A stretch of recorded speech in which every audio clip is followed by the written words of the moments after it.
I'm someone who keeps talking about being in the present, and it's not something that I keep saying. It's something that I truly believe in, and I feel it's always important to be in the present, focus in the present, because what I'm doing in the present will have an impact on the future, and you have to be slightly ahead. You have to be slightly out of the box, but at the same time, keeping it simple is something that is the key. Keep it simple, but at the same time look to improve, and that's what is something that's very important. Not to throw in the towel till the result is there. Often, what we have seen in our sport also, often it happens that a few runs are needed, the wicket is flat, they have more wickets uh, in the dressing room. Then what happens is you tend to back off, saying, okay, we have lost this game, and let's look for the next one. But what's important is still give in your best and still try to win the game from that position, and you can still get a lot of positives out of it. You think that slowly, okay, you are on track and you have started to achieve what you really wanted to achieve. But again, next stage becomes part of the process, because once you are at the top, there are people who want to catch up. They always, they want, like, everybody wants to be at that top slot. So it's always a process, and you always have to keep improving yourself. You have to keep learning from the mistakes that you make. Even if you are at the top, you'll still commit a lot of mistakes, and those are the learning curve that actually help you in the future. I feel for me most of the time is good time. Either you are learning or you're enjoying what you have learned. So it's not the ups and the downs. You lose some, you win some. When you win, you celebrate. When you lose, you learn. Either ways, I'm having a good time. It's a result that puts pressure on us. What if this happens? What if we don't win the game? What if we don't get selected? But again, worry about the controllables, and whatever the controllables are, we take care of it, we'll get the desired result. If we don't get the desired result, we'll improve. We'll change our plans, we'll execute better, and we'll get a chance to prove ourselves again. So, that's what it is. Thinking about the result never gives you result. Yes, you may have a target in mind, but what is more important is to take care of the small steps in life. What needs to be done, what I am supposed to do, what extra I can do, and that will help us achieve the target. That's what makes you more and more successful in life, when you go through the ups and the downs at the same time.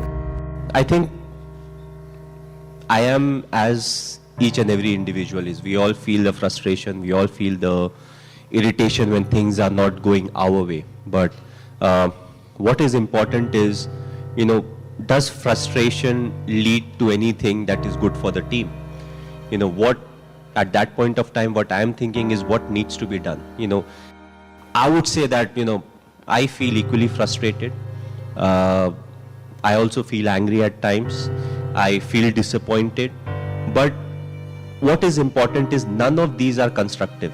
What needs to be done right now is more important than any of these emotions. So when I get into the thinking of what needs to be, Nabi mujhe kya karna hai, what is the next thing that I can plan, who is the individual I can use, and once I get into it, I'm controlling my emotions in a much better way. So I would say I'm like everyone else. It's just that I control my emotions slightly better than some of the other individuals. It will be wrong to say that these are something that doesn't come to my mind. Yes, I also face each and everything, but I always felt that my emotions should be under my control, and if I'm able to do that, then my thinking will be more constructive. Help me think more about the process than the result, because the result can put undue pressure on the individual or as a team in the full. So I feel all these small things which fall into places which may or may not be in your control also contribute a lot. But the most important ingredient, yes, hard work is there, dedication is there, passion is there, but I felt being honest is one of the most important things. To start off, being honest to yourself. Unless you are honest to yourself, you can't be honest to others.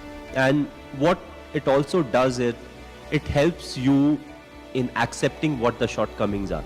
You may not be a great player, may not be a great human being, but if you're willing to accept the shortcomings, you can always look to improve. You can go to people, you can ask for help, and there'll be people to guide you out. Whether it's your seniors, whether it's your parents, close friends, whoever those may be. And I always felt all these things really helped me keep moving ahead in life. throughout being honest towards the goal. What is the goal? The goal is not to, for me it was never to score so many runs for India. For me it was always, how we'll be able to win a game. Whether you are the captain or you're not the captain. What you want is, how much you have contributed for the team to win. And if let's say if I am not an athlete, if I'm not a professional cricketer or a badminton player, but if I've played enough sport in school, it becomes like a culture, and it helps you stay fit in life. So if you have sport every day as part of your life, even after you get a employment with any institution, you will make sure you take some time out of it, so that you are going to, let's say, badminton court or a tennis court to go and play some kind of sport. So even if nothing, it helps you be fit. But as I said, if you're playing, let's say, till 4th everybody plays sport, let's say from class 6 onwards till 12th also, if you're participating in sport, that's the chunk of time where you learn a lot about life. And as I said, when you are in sport, you're competing against someone, you will win some, you will lose some. It will teach you about the mistakes that you have committed. It will teach you how to get out of it, how you can't get demoralized out of it. And also in life, that's what it's all about. You can't get bogged down by the losses that you have had. You always have to look up. You have to take things in your stride, and you have to accept the mistakes that you have made.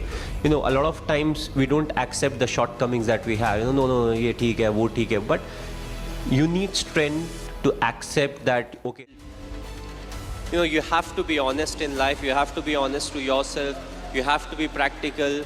You have to take risk in life, but at the same time, you have to be calculated. You can't just say, okay, I took a risky option at some point of time. You have to be ready for the kind of talent that's really needed to achieve what you want to achieve. But at the same time, you have to take risk in life. So for me, being honest in life is very important. Hard work that you have to put, irrespective of what your profession is. The hard work, the honesty, respecting the elders, which I feel is the key. If you don't respect the elders, be it your parents or be it anyone, it becomes very difficult to be successful in life. Being humble, when you enter, let's say, any big building, right from the first man you meet to maybe the managing director, you have to be the same to each and everyone. So that's what life is all about. Go through the difficult periods, fight it out. But if you can do it with a smile, that you'll become part of maybe the 5% persons, who can actually do it. Because at times we crib about life, about the tough period, but it's a tough